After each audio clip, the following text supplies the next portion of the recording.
how many of you have ever received a Amber Alert on their phones? So all of you are pretty familiar with it, and if you're not, then you should be by the end of this.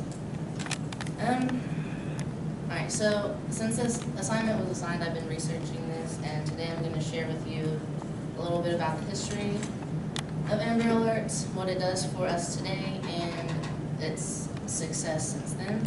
And I'm going to start off with some of the history. Amber Hagerman was 9 years old when she was abducted. She was in 1996. She was riding her bike around her grandparents' home in Texas when she was abducted. 4 days later, her body was found near a creek about 8 miles from the place she was abducted from. To this day, her murderer has never been caught, and so her case remains unsolved.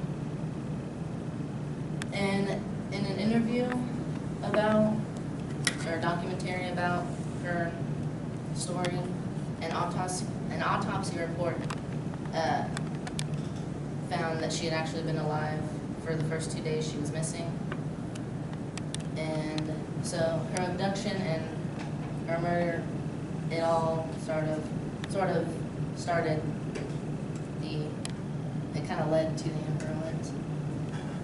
Alright, according to the U.S. Department of Justice website, after Amber, all that happened, the Dallas-Fort Worth broadcasters teamed with the law enforcement, and they developed a warning system to help find kids that have been abducted.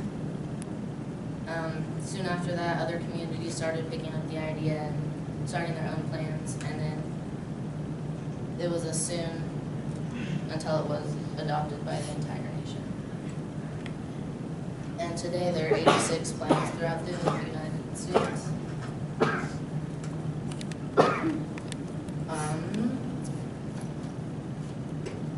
It was named in legacy to Amber Hagerman, but it actually stands for America's Missing Broadcast Emergency Response. I'm going to tell you a little bit about how it works.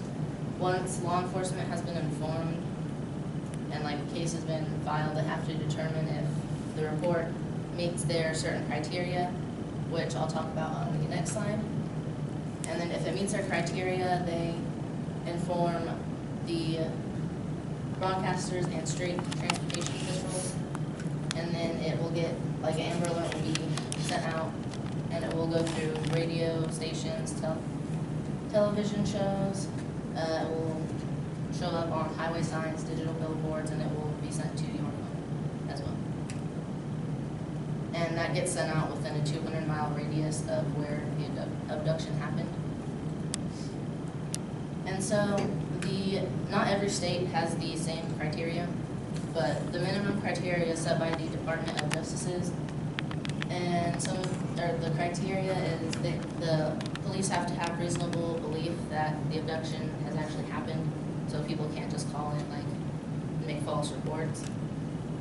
They have to have belief that the child is in danger of being severely hurt or killed, and they have to have enough description about the victim itself and the abduction. Most of the time when you get them on your phone, it'll tell you what type of car and whatnot, and the victim has to be 17 years or younger for it to be under this, and then the child's name and other information has to be entered into the National Crime Information Center system, otherwise they can't do that. Alright, its success. According to the National Center for Missing Children and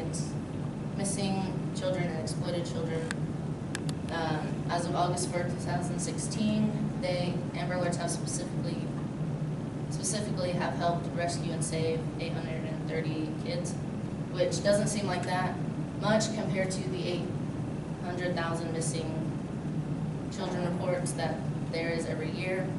But 90% of those missing reports are because kids get confused when they're walking home from school or walking so their parents will file a missing kids report because their kid got lost.